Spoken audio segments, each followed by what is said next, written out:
Hey everyone, and it's finally time for me to do my list of my top 10 favorite movies of 2018. Few things I want to say before getting into the top 10. Sorry if this list took so long while a lot of people were doing their top 10 movies of the year, either at the end of December or early January, and now we're at the end of January. I was very busy around the end of December, so I wasn't able to do my top 10 list, and I have been catching up on a lot of movies that would make my top 10 list, so that's why this list took so long. And keep in mind, I have not seen every single movie that came out in 2018. I have heard great things about The Favorite, haven't seen it. And also, please don't worry about the ratings I gave some of these films in my original review. You may be thinking, wait, you gave that movie 5 out of 5 stars, and you gave that movie 4.5 stars out of 5. So why is the 4.5 stars one above the 5 out of 5 one? For the films I gave 4.5 stars out of 5, probably because I've started to love the film even more and more upon thinking about it. Or for the 5 out of 5 one, I probably just didn't love it as much as I did the first time. Just please don't worry about the ratings I gave some of these films in my original review. And one final thing I want to say before getting into the list.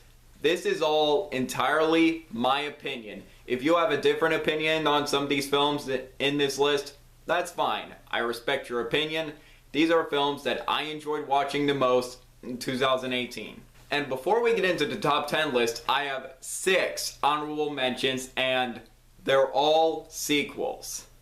2018 must have been a pretty good year for sequels, and luckily I have 2 sequels in the top 10, so pretty good year for sequels. And to tell you my honorable mentions quickly, Creed 2, Deadpool 2, Incredibles 2, Mary Poppins Returns, Paddington 2, and Ralph Breaks the Internet. All 6 of those movies are great films, and I recommend you check those films out, but they didn't quite make the list. But without further ado, let's get into the top 10 list. These are my top 10 favorite movies of 2018.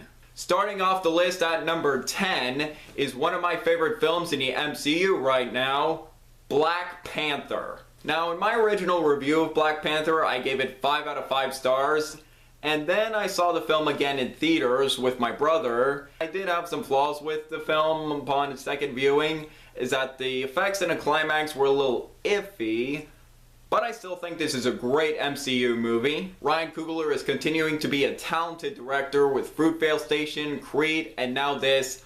I'm loving this director right now, and besides Black Panther 2, I'm interested to see what he does next. From the world building of Wakanda, which was terrific, and the awesome action scenes in this movie, my personal favorite being the casino, the car chase.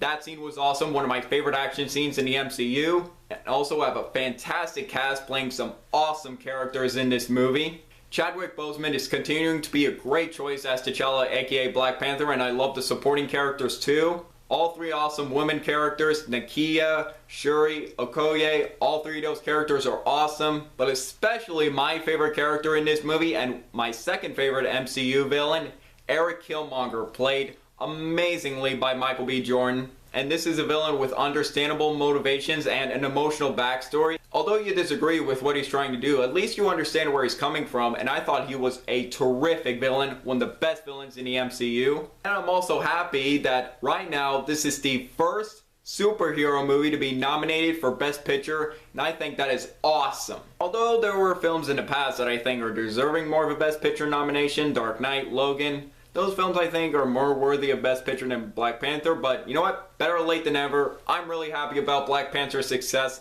and this is one of my favorite films in the MCU. What more can I say? Wakanda Forever. Coming in at number 9 is a great thriller and one of the films I wanted to check out before making this list. Happy I did.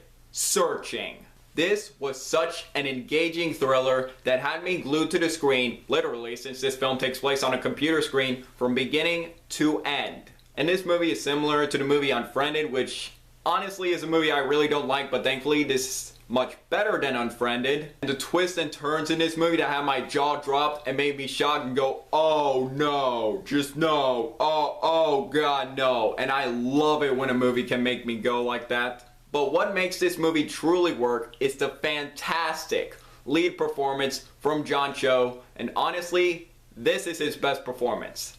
And I've always liked John Cho in the Harold and Kumar movies, Sulu in the Star Trek movies, but this is the best performance I've ever seen him. You can truly feel the stress and the frustration he goes through throughout this film when his daughter goes missing and he's just trying so hard to find her with the help of a police detective. At times he doesn't do good things. You can at least feel his frustration when his daughter goes missing and he's trying so hard to find her. Searching is one of the most unique thrillers I've seen in years, and if you have not seen this movie, I highly recommend this one.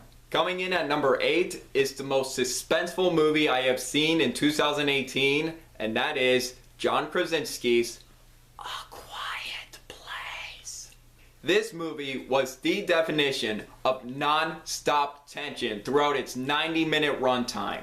John Krasinski did a terrific job directing this movie, and I want to see more of him as a director besides A Quiet Place 2, which I heard they're making a sequel to. I'm interested to see what they do with that. And also doing a great job acting in this movie with his real-life wife, Emily Blunt, who also gives a fantastic performance. This and Mary Poppins Returns, 2018 was such a great year for Emily Blunt, and just that bathtub scene, just wow.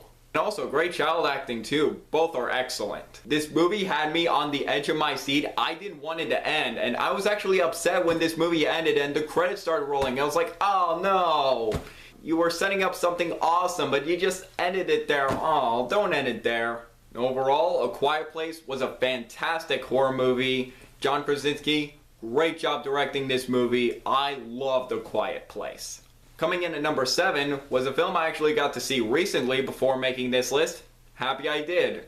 Green Book. Never would I thought I would see one of the Farrelly brothers, one of the directors of movies such as Dumb and Dumber and There's Something About Mary, making a drama, but it was really great. This movie is funny, heartwarming, and such a well-written film, but what makes this movie truly work are the fantastic performances from both Viggo Mortensen and Mahershala Ali. Both are fantastic in this movie. And I gotta say, this is the best performance I have seen Viggo Mortensen give. I can't remember the last time I've seen him completely disappear into a character and I forget I'm watching Viggo Mortensen. But during the middle of this film, I forgot I was watching Viggo Mortensen, and I've always loved him as an actor, mostly as Aragorn in Lord of the Rings trilogy. But this is the best I've ever seen him. Mahershala Ali also giving an excellent performance in this movie, and I heard he might win Best Supporting Actor for this movie, and he's already won an Oscar for Best Supporting Actor for Moonlight, and if he does end up winning Best Supporting Actor again for this movie, I'll be happy because he was excellent in this movie, and this man is continuing to be one of the most talented actors working right now. And if this movie does end up winning Best Picture at the Oscars, I'll be satisfied because this was a truly great film. If you have not seen Green Book yet, I highly recommend it. Coming in at number 6 was, in my opinion, the most underrated and most underappreciated movie of the year. And this was a movie I thought would be a major Oscar contender, but the buzz has died down and it didn't even get nominated for Best Picture. Well, luckily it ended up getting 4 Oscar nominations. All of them I think are well deserved, but this movie was truly fantastic and I love this movie, and that is Damien Chazelle's First Man. Whiplash showed his great talent behind the camera, and now with La La Land and First Man, this man is one of the best filmmakers working today. Pretty much every aspect about filmmaking in First Man is almost perfection. The great acting from both Ryan Gosling and Claire Foy, also the amazing cinematography and the great effects too, and from what I've heard, there was no green screen used in this movie, which is amazing. The beautiful musical score and the phenomenal sound design in this movie. I really hope this movie wins some sound awards at the Oscars. This was some most incredible sound design I've heard in 2018. And this movie already came out on Blu-ray and DVD. If you have not seen this movie and you want to, I highly recommend this movie. This is a truly great film. And now we're getting into the top 5, and at number 5 was a movie I can't believe worked. Just how this movie worked, and right now it's one of my top 3 favorite MCU movies, and it was worth the wait, lived up to the hype, and that movie is Avengers Infinity War.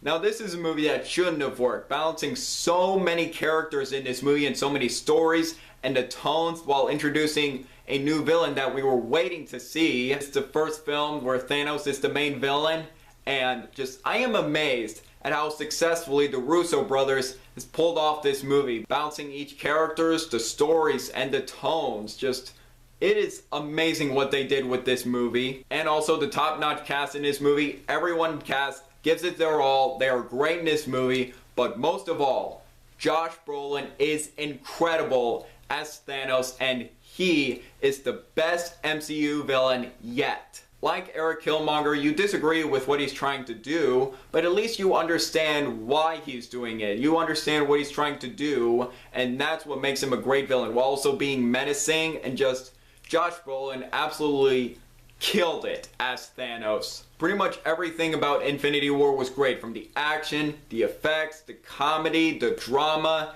This movie worked so well, but most of all, the ending. And this was my favorite theater going experience of 2018. Just when the ending and Thanos snapped his fingers, and when the credits rolled, just everyone was just dead silent. Just wow.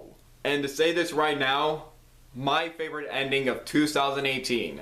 Overall, I just absolutely adored Infinity War. Just really happy this movie succeeded. And all I have to say is this: bring on Avengers Endgame. I want to see it right now. Right after Infinity War ended, I was just like, just give me the next movie right now. I am so pumped for Avengers Endgame. Coming in at number 4 is one of the best music dramas and one of the most impressive directorial debuts I've seen in years. Bradley Cooper's A Star is Born. Just can't believe for Bradley Cooper's directorial debut to do the 4th version of A Star is Born and to make it this good is absolutely remarkable. Bradley Cooper and Lady Gaga are absolutely fantastic together. This is a duo I wouldn't think work in years, but they somehow did. They have phenomenal chemistry with each other, and I cared so much about their romance in this movie, and when things were going wrong, I felt genuinely concerned. And another great performance in this movie that I'm finally happy got an Oscar nomination was Sam Elliott for Best Supporting Actor. Very well deserved. Hoping he wins, but maybe Mahershala Ali will win. But if Sam Elliott does end up winning Best Supporting Actor, I'll be surprised and very happy about that. And that truck scene alone, where he backs out and the look on his face, that right there got him a Best Supporting Actor nomination. Bradley Cooper put so much heart and passion into this story that we have seen before. Someone's rise to fame while someone's fall from fame, and told the story in such an amazing way. Also directing the concert scenes in a very exciting way, making you feel like you are there. And the great music in this movie, so many great songs in this movie. Shallow, Maybe It's Time, Black Eyes, and many great others. And Shallow is pretty much going to win Best Original Song. Just, it's pretty much a no-brainer. It's definitely going to win. Overall, A Star is Born is such a fantastic movie. I would love to see this movie win Best Picture at the Oscars, since it's my pick and my favorite out of the films nominated, but it might go to Green Book, but we'll see. If this movie does end up winning Best Picture, I will be jumping with joy. This is a fantastic movie, and I am looking forward to seeing what Bradley Cooper does next as a director. Coming in at number 3, and I gotta say, I don't watch documentaries that much, and it would take a lot for me to just go watch a documentary, and I've been hearing so many great things about this particular documentary, and I finally had the chance to watch it. I am so happy I did, and that is Won't You Be My Neighbor? And to say this right now, this is probably the best documentary I have ever seen. And to the Academy, you recently snubbed this movie for Best Documentary Feature. Shame on you. Shame on you. This was a phenomenal documentary. It made me so emotional. It hit me hard. Just, I can't believe this movie wasn't nominated for Best Documentary. Just, really, Academy? But anyway, this was such an amazing documentary. Growing up, I did watch Mr. Rogers' Neighborhood, and I've always liked Mr. Rogers, but I was young to understand like the impact he has made. And now as an adult and watching this documentary is just like, Mr. Rogers wasn't just the host of a children's show. He did a lot more than I thought he did. And the topics he would talk about on his show, like death, assassination, divorce, and talking about these topics to children well and not making it too hard, making them easy to follow for them to understand. Yeah, and what he saw in children and how much he believed every kid was special. This was such an interesting and insightful documentary that I just adored watching. And I was surprised that they didn't just make this, oh, look at all the good things Miss Fred Rogers did, but showing some flaws he had and even telling us some insecurities he's had, which completely surprised me. There were some things about Fred Rogers that I never knew about. I love this documentary so much. I'm probably the most likable person ever. It's such a feel-good movie. I absolutely adored this movie, and this is the best documentary I have ever seen, and I'm happy I had the chance to watch this. And now we're getting into the top 2, and at number 2 was, in my opinion, the biggest surprise of the year, a movie I thought I would like, but I ended up loving this movie, and that is Spider-Man Into the Spider-Verse. Now, for a while, Incredibles 2 was my favorite animated film of 2018, but now it's Spider-Man Into the Spider-Verse. And Sony Pictures Animation, in 2017, they made their worst movie, The Emoji Movie, and in 2018, they made their best movie, Spider-Man Into the Spider-Verse, and that right there is the definition of redemption. I love pretty much everything about Spider-Man Into the Spider-Verse. I love the unique animation style, similar to a comic book. I absolutely love this animation style, some of the most unique animation I've seen in years. And I couldn't be any more satisfied to see Miles Morales' story on the big screen, making him a flawed character and making him a likable character and making us care about this character. I couldn't be any more happier. And it's also a very funny movie. This was probably the movie I have laughed the hardest in 2018. Also the great characters in this movie, Peter Parker, Spider-Man, Gwen Stacy, Spider-Noir, and Spider-Ham,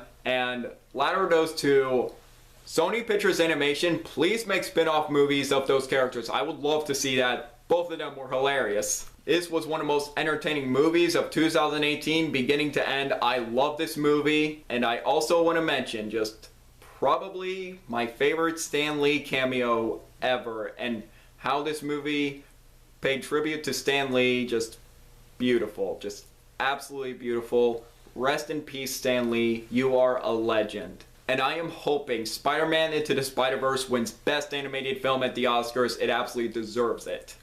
And yet, it's only the number 2 film. What could be my number 1? Well, let's find out. And here we are. We finally made it. What could be my number 1 favorite film of 2018? The movie I saw and just thought this is going to be my favorite film of 2018, and more movies came out. It's like, nope, this is still number 1. And it is number 1. And what could that movie be? Drumroll please. Mission Impossible Fallout. And I love the Mission Impossible franchise, well, minus the second film, which is easily the worst of the franchise. And for a while, Ghost Protocol used to be my favorite film of the franchise, and now it is Mission Impossible Fallout. This is one of the best action movies I have ever seen, and it is one of the best action movies of the decade, up there with Mad Max Fury Road. It is absolutely incredible. From the absolutely thrilling and incredible action scenes in this movie with some terrific stunt work too, the halo jump, the bathroom fight scene, Tom Cruise riding a motorcycle through oncoming traffic in Paris, to that running scene where Tom Cruise eventually broke his ankle, but that scene was incredible, and the spectacular helicopter chase scene at the end, just wow. And many other great action scenes in this movie too, many great hand-to-hand combat scenes. I really like the variety of action scenes in this movie, and also the great cast too. And I cannot believe that Tom Cruise is 56 years old and still doing his own stunts. Just wow. I have a tremendous amount of respect for Tom Cruise, just giving it his all. He is one of the most committed actors working today. And another great performance, Henry Cavill, and this is the role he needed after some underwhelming films in the DCEU. Well, not his fault, but I blame the scripts of those movies, but this is the role he definitely needed, and this is his best role yet. One of the best villains in the Mission Impossible franchise, up there with Philip Seymour Hoffman. Well, although the trailers did kind of give it away that he would end up being the villain of this movie, but I don't care. Henry Cavill was awesome in this movie. And pretty much everything else about Mission Impossible Fallout worked well too. The great story in this movie that thankfully didn't get too convoluted. The music, the editing, the sound design, the cinematography. This is an action masterpiece and one of the best action movies ever made. And how rare is it that the sixth film in the franchise is the best one? But Mission Impossible Fallout is an incredible action movie, and for all these reasons, Mission Impossible Fallout is my favorite movie of 2018. Woo! And that is it. That is my list of my top 10 favorite movies of 2018. So happy to finally get this list done. Finally. And so I would like to hear from you guys. What are your favorite movies of 2018? Top 5? Top 10? Let me know below. And also make sure to like this video, leave a comment, and subscribe if you're new here. It really means a lot. I'm Jack Benner, and look forward to another Mover.